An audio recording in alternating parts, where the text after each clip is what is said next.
Hey guys, सो अभी आप जो वीडियो देखने जा रहे हो वो मैंने आज से बहुत दिन पहले 1 महीने पहले रिकॉर्ड की थी जब मैं कंटिन्यू वीडियो अपलोड कर रहा था। सो ये वीडियो उस क्वेश्चन पे है कि आपको किस सब्जेक्ट को कितना टाइम देना चाहिए। मेरे व्यूज़ काफ़ी अलग हैं, जैसा कि आप मेरी हर बातों से रिलेट कर पाते हो। मोस्ट प्रॉब्ली इससे भी आप रिलेट करोगे एंड आई एम श्योर, क्योंकि I am not doing this for views. Obviously views आएँगे, बट ये बहुत रेलेवेंट सी चीज़ है जो हर स्टूडेंट को पता होनी चाहिए जो कि एफएमजी का एग्ज़ाम देने जा रहा है। और जब मैंने ये वीडियो बनाई थी तब मोस्ट प्रॉब्ली मुझे ऐसा लग रहा था 100 दिन बाकी हैं, तब तक वो डेट शीट नहीं आई थी, अभी जो जनवरी वाली आ गई है। सो वहाँ पे 100 डेज़ को 60 डेज़ से रिप्लेस कर लेना अपने दिमाग में और ज़रूर देखना ये वीडियो पूरी। Trust me, you will feel like कि मैंने बहुत सही बात बोली है and the video starts here. Hey guys, what's up, welcome back once again to a new video. पुरानी वीडियोस आपने देखा, showed some love, thanks a lot. इतने सारे मैसेजेस आए थे ना, how much time to give for each and every subject. तो मैंने अपनी बात रख दी थी, बट आप लोग ने शायद समझा नहीं कि यू हैव टू डिसाइड कि आपको कितना टाइम लगेगा। बट फिर भी इन जनरल अगर आप जानना चाहते हो कि एक सब्जेक्ट को पूरा करने के लिए कितना टाइम चाहिए पर subject, then I will be telling you in this video. जान लो। Hi, my name is Siddharth and I will be appearing for this December FMG examination in July. FMG has scored 149, एक मार्क्स से नहीं हुआ, but no worries, अभी क्या, I have moved on and I have also started preparing. मैंने test भी दिया है और मैंने अपना एक टेलीग्राम पे ग्रुप भी बनाया। उस ग्रुप में कोई ज्ञान, कोई ऐसी बातें नहीं होती हैं, उसमें सिर्फ we help each other just to stay consistent. वो तो अभी नया ग्रुप है, आज जल्दी से ज्वाइन करो and hope you help each other just to stay consistent. क्या पता आपकी वजह से मेरा मदद हो और मेरी वजह से आपका मदद हो। ऑलराइट, सो अभी बात ये है कि कौन सा सब्जेक्ट को कितना टाइम देना चाहिए। गाइस अभी देखो, ये ना बहुत सब्जेक्टिव सी चीज़ है। अगर यार इसकी डेफिनेशन बहुत अलग है। अब जैसे फॉर एग्जाम्पल, चलो ठीक है, हम आज डिसाइड कर ही लेते हैं। तो मैंने एक लिस्ट बनाई हुई है, तुम्हारे फर्स्ट ईयर के सब्जेक्ट्स आते हैं। अब देखो, इस एग्जाम को एस करने के लिए मैंने जहाँ तक रियलाइज़ किया है कि तुम्हें सब्जेक्ट खत्म करना मैटर नहीं करता है। सब्जेक्ट खत्म करके एटलीस्ट 3 बार रिवाइज करते हो, तब तुम्हारा कुछ हो पाएगा।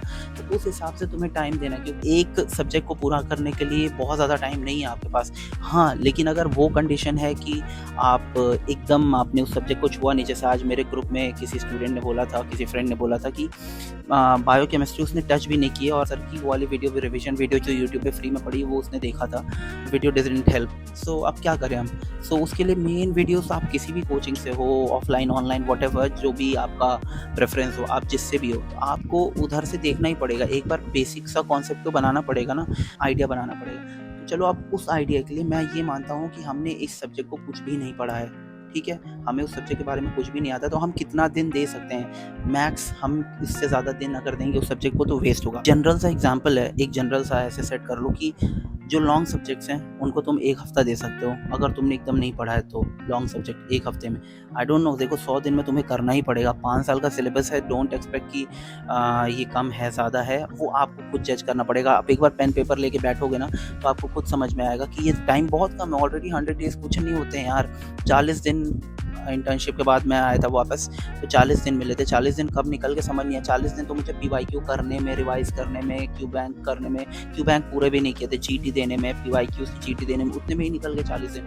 तो ऐसे बहुत, अगर आप रिविजन करोगे ना, तो बहुत ज़्यादा टाइम आपको एकदम मतलब ऐसे बचा के चलना पड़ेगा। सो आप ज़्यादा टाइम इधर उधर दे नहीं सकते हो। अब शुरू करते हैं। पहले सब्जेक्ट्स हमारे कौन से, anat, physio, biochem, path, pharma, micro. इन सारे सब्जेक्ट्स को आप अगर चाहो तो exam oriented point of view से आप चाहो तो 3 से 4 दिन, 4 से 5 दिन में कर सकते हो। मैक्सिमम 5 दिन दे सकते हो आप। Anat, physio, biochem, patho, pharma, micro, क्योंकि ये बहुत इंटीग्रेटेड सब्जेक्ट है। इनका इंटीग्रेशन आपको आगे मिलेगा और अगर ये सब्जेक्ट आप अच्छे से कर लोगे कि आगे के सब्जेक्ट्स हो जाएंगे। और अगर आपको बहुत टफ लगते हैं ये सब्जेक्ट, जिसमें बोरिंग होती है, तो आप 1 वीक भी ले सकते हो इन सब्जेक्ट्स के लिए, क्योंकि यही बेस बनाते हैं। मैं फिर से रिमाइंड कर रहा हूँ कि अगर आपने कुछ भी नहीं पढ़ा इन सब्जेक्ट्स के बारे में, you don't know anything about, तो आप 7 दिन दे सकते हो। अब अगर आप 7 दिन जोड़ोगे, anat, physio, biochem, path, pharma, micro, 6 5 से 30, एक महीना ऐसे निकल गया। आप बताओ आपके पास सिर्फ कितने दिन बचेंगे। 100 दिन में से 30 निकालो, 70 दिन बचेंगे। तो इसलिए आपको बहुत ज़्यादा, एक होता है ना, टाइम को ऐसे मुट्ठी में लेके चलना पड़ेगा।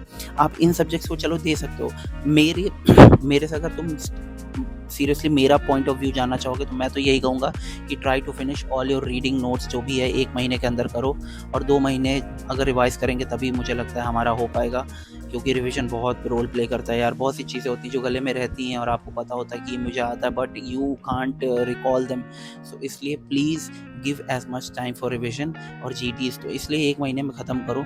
लेकिन जिन्होंने नहीं पढ़ा यार, अब क्या कर सकते हैं, आपको अगर कुछ भी नहीं आता देन आपको देना ही पड़ेगा। दूसरी चीज, अगर आपके जो सब्जेक्ट्स हैं ऑप्थाई, एनटीपीएसएम, देखो इन सब्जेक्ट से इजीली 50 से 60 नंबर के क्वेश्चंस आने हैं। और ये सब्जेक्ट ऐसे हैं कि अगर आप एक बार थोड़ा सा थरली कर लो, थरली इन द सेंस कि अगर सारे केसेस देख लो कि ये कैटरेक्ट किस में होता है, वो किस में होता है, ये किस में होता है, ये सारी चीज़ें अगर आपको देखना आ जाए, तो अगर आप सिर्फ केस पॉइंट ऑफ व्यू भी ऑप्थाई एनटी में कर लोगे तो आपका ठीक ठाक हो जाएगा। मुझे लगता है 30 क्वेश्चन अगर इनमें से आएंगे तो 20 तक छू जाओगे, अगर आप केस पढ़ के आप समझ जाओ। अगर जनरल एक होना चाहिए यार, क्योंकि आप 100 दिन में you can't expect to cover 5 साल का सिलेबस इन जस्ट 3 मंथ्स, वो तो इम्पॉसिबल है। तो आपको बहुत चूजी, बहुत पिकी बन के पढ़ना पड़ेगा। पीएसएम का भी ये सीन है, में जितने भी तुम्हारे प्रोग्राम्स हैं, जितने भी डिजीजेज हैं जो कि बहुत ज़्यादा प्रेवलेंट है, उनको आपको अच्छे से एक बार देखना पड़ेगा। Obs, gynae, surgery, medicine, paediatrics, इनको थोड़ा सा आपको वेटेज देना है। अगर आपने कभी नहीं पढ़ा तो भाई टाइम लगेगा इन सब्जेक्ट्स को करने में।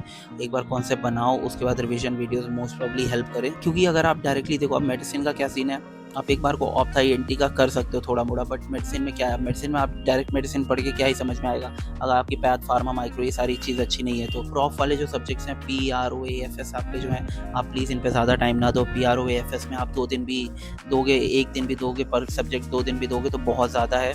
ट्राई करो कि 1 दिन में 1 सब्जेक्ट करो। मेन सब्जेक्ट्स आपके जो पेपर 1 के सब्जेक्ट्स हैं ना, इनमें अगर आप टाइम दे दोगे तो आप इधर बचा लोगे। तो देखो सीधी सी यही बात है, मैंने आपको ऐसे गिनाया ना, 30 के 30 दिन निकल गए पूरे, सिर्फ किन सब्जेक्ट्स में आपको पता है। अगर ऐसे में पर सब्जेक्ट जो लॉन्ग सब्जेक्ट है, देखो बड़ा सब्जेक्ट जो अगर आप क्यू बैंक के साथ करोगे, पहली बार कर रहे हो, ट्रस्ट मी ये रियलिटी है, 6 से 7 दिन तो लग जाएगा आपको यार, लग जाएगा इजीली, 6-7 दिन लग जाएगा। तो इसलिए आप बैठो और अपना खुद प्लान बनाओ कि आपने क्या पढ़ा है, क्या नहीं पढ़ा है। मैं यार कहने में आसान होता है कि 300 में 150 नंबर लाना है, मतलब जो कर लेगा उसके लिए आसान है ऑब्वियसली, लेकिन ट्रस्ट मी यार, पेपर में टेम्परामेंट हिल जाता है यार, नहीं याद आता है। 19 सब्जेक्ट होते हैं भाई, कैसे, इसलिए उन्हीं को याद आता है ना जिनके आंसर्स रिफ्लेक्स में आगे होते हैं। जैसे आप कोई गेम खेलते हो तो लोग बोलते हैं ना कि रिफ्लेक्स अच्छा है तो अच्छा खेलता है, तो वही चीज़ एमसीक्यू में होती है। और खासकर हमारे पेपर्स में, नीट, पीजी में, एफएमजी में, जिसको याद होता है वो भी एक बार को नहीं कर पाता है, जिसके रिफ्लेक्स में आ जाता है ना प्रैक्टिस करते करते आंसर, वही कर पाता है। तो ये मत सोचो कि 100 दिन में हमने बहुत कम पढ़ा है, कुछ भी नहीं पढ़ा है, और उसके बाद हम सब सब्जेक्ट करके फिर निकाल लें मेन वीडियो से करके, तो इट्स रियली वेरी हार्ड। 1 आध 2 सब्जेक्ट हो तो चलता है, समझ में आता है, बट अगर बहुत ज़्यादा सब्जेक्ट है तो बहुत कठिन है। उसके लिए सिर्फ एक ही तरीका है, प्रीवियस ईयर के टॉपिक्स देखो, टीचर्स ने बता के रखा हुआ है, डिफरेंट यूट्यूब प्लेटफॉर्म पे डिफरेंट चैनल्स हैं, उस पर देख लो और फिर उन टॉपिक्स को पढ़ो। वो टॉपिक्स, अगर उन टॉपिक्स में कोई पर्टिकुलर ऐसी छोटी प्रॉब्लम होती है जो फंसती है, तो फिर उसके लिए आप देख सकते हो मेन वीडियोस का उतना पार्ट, बट आप main notes, main videos are it's really very tough. अब आप देखो फॉर एग्जाम्पल, ये यहाँ से लेके ऐसे ये नोट्स है, मैंने जो कोचिंग ली थी उसके नोट्स लगे हुए। अब मैं ये थोड़ी ना रिवाइज कर पाऊंगा 100 दिन में, नो इट्स नॉट पॉसिबल। ये सिर्फ टेबल पे शोभा बढ़ाने के लिए। क्यू बैंक को टेस्टिंग टूल मत बनाओ, क्यू बैंक को प्लीज़ लर्निंग टूल बनाओ, बहुत हेल्प होती है। टॉपिक से आइडेंटिफाई करो, क्यू बैंक करो उनके, उसमें जो गलतियाँ हो रही हैं उसको अच्छे से नोट्स में लिखो, और उसके बाद, क्योंकि 100 दिन में यही स्ट्रैटेजी हो सकती है यार। कोई कुछ भी बोल दे भाई मैंने तो अप्लाई किया, नहीं हेल्प होता है, तुम मेन वीडियो से नहीं कर सकते, तुम खत्म कर लोगे 100 दिन में, 19 के 19 सब्जेक्ट कर लोगे, फिर रिवीजन कहाँ गया, जीटी कहाँ गई, कुछ नहीं होता यार। It's really very difficult 100 days में अगर कोई जस्ट कॉलेज से आके और एकदम से शुरू कर रहा है। उसके लिए सिर्फ एक तरीका है कि आप टॉपिक्स उठाओ और जज करो, टॉपिक्स पढ़ो, इंपॉर्टेंट वाले क्वेश्चन लगाओ, जीटी दो, उसमें देखो आपका ग्रोथ कहाँ फंस रहा है, कहाँ नहीं हो रहा है, तो वहाँ से आप अपने आप को क्लियर करो और थोड़ा और प्रोग्रेस करो। बाकी मेन वीडियोस के लिए आपको प्रॉपर, मुझे ऐसा लगता है कि अगर आपको किसी भी कोचिंग की ABCDZ किसी भी कोचिंग की अगर आपको मेन वीडियोस क्यू बैंक के साथ करना है, then at least you will have to give 6 months. मेरे को भी 6-7 महीने लगे थे सारी मेन वीडियोस करने में लॉकडाउन के टाइम पे। उसके बाद कभी मैं भी नहीं कर पाया, एक ही बार हुई है, बार बार थोड़ी ना कोई कर पाता है। एक बार तुम कर लोगे तो दूसरी बार तुम्हारी हिम्मत ही नहीं होगी। मैंने भी सोचा था कि मैं 1 बार करूँगा, 2 बार करूँगा, अभी तो 3 साल है, 3 साल तक 3 बार वीडियो कर लूँगा तो भाई मैं तो नीट पीजी भी निकाल लूँगा, FMG क्या ही है मेरे लिए। बट जब एक बार ख़त्म हुई ना, फिर मेरे को समझ में आया नहीं होना है मेरे से दूसरी बार। तो इसलिए बड़ा स्मार्ट अप्रोच चाहिए होगा। और जो लोग यार 3rd ईयर में हो, 2nd ईयर में, 1st ईयर में, जिस भी ईयर में हो, अगर आपके पास 1 साल से ज़्यादा है तो प्लीज़, अगर आपने नहीं पढ़ा है तो ये चीज़ देख लो, हम लोग को देख लो जो इस सिचुएशन में फंसे हैं, अभी से मेन वीडियोस कर लो, रिवीजन कर लो, ग्रैंड टेस्ट दो। और ग्रैंड टेस्ट तुमको कल से देना शुरू कर देना था। तुमने एक सब्जेक्ट ना भी पढ़ा हो तो भी ग्रैंड टेस्ट दो, क्योंकि ग्रैंड टेस्ट पहला दोगे उसमें मान लो कि 100 नंबर आएंगे, ठीक है, तुमने देखा कि मैंने सही क्या क्या किया, वो आंसर तुम्हारे दिमाग में आ गए। जो गलत किया ना उसमें से 20-30-40% तो सेव होगा दिमाग में ना, अगले वाले में 110 ही आएंगे, 98 और 99 नहीं आएंगे, अनटिल अनलेस तुम जानबूझ के गलत करो। तुम जीटी को टेस्टिंग टूल मत बनाओ, लर्निंग टूल बनाओ गाइस। बस अब इससे ज़्यादा तो मेरे को नहीं सब कुछ समझ में आ रहा है, क्योंकि मैं खुद अपने चक्रव्यूह में फंसा हुआ हूँ। This is all I wanted to say. जो लोग पूछ रहे थे ना किस सब्जेक्ट को कितना टाइम दे, देख लो यार, इसका आंसर सच्चाई तो यही है। बाकी तुमको और भी प्लेटफॉर्म्स हैं, और भी वीडियोज़ हैं जहाँ पे तुमको मिल जाएगा कि वो बता देंगे कि इसको 6 दिन में करो, उसको 7 दिन में करो, ये 3 दिन में करो। मैं कभी नहीं रिकमेंड करूँगा, मैं कभी नहीं बोलूँगा कि इसको इतने दिन में करो, उसको उतने दिन में करो, क्योंकि according to me one cloth doesn't fits everyone. अब एक्सेल मेरे को होगा तो एक्सेल ज़रूरी थोड़ी ना मेरे सामने जो 6 फीट का बंदा खड़ा है, 500 किलो उसका वजन है, उसको एक्सेल होगा? नहीं होगा, उसको 3 एक्सेल 4 एक्सेल लगेगा भाई। तो ये सारी चीज़ें हैं दोस्त, आपको अपने हिसाब से जज करना पड़ेगा। एक बार बैठ जाओ, मैंने वही बोला ना, planning is half battle one. एक बार बैठ जाओ, पेपर ले लो, देख लो कि भाई मेरे को ये नहीं आता, वो नहीं आता है, ये नहीं आता, वो नहीं आता है, इसमें ये नहीं आता है, उसमें वो नहीं आता है। तो उसके बाद डिसाइड करो। तुम अपनी देखो ना, अपनी कैपेबिलिटीज़ क्या है कि तुम 2x में देख पाओगे, 3x में देख पाओगे। प्लीज़ डोंट आस्क एनीवन कि ये वाली वीडियो कितने दिन में करूँ, वो वाला सब्जेक्ट कितने वैसे करूँ, कौन अच्छा है कौन ख़राब है। हर टीचर अच्छा है, हर टीचर अच्छा है, हर प्लेटफॉर्म अच्छे हैं। आपको जज करना है कि किसका वे ऑफ टीचिंग बहुत सूट करता है आपको। That's all I wanted to tell you guys. और हाँ, बाकी मेरा ग्रुप है यार टेलीग्राम पे, जो मैंने ग्रुप बनाया ना, आप आओ उसमें एक दूसरे को, अगर देखो बात पता है कहाँ पे फंसती, कंसिस्टेंसी मिस हो जाती है हमसे।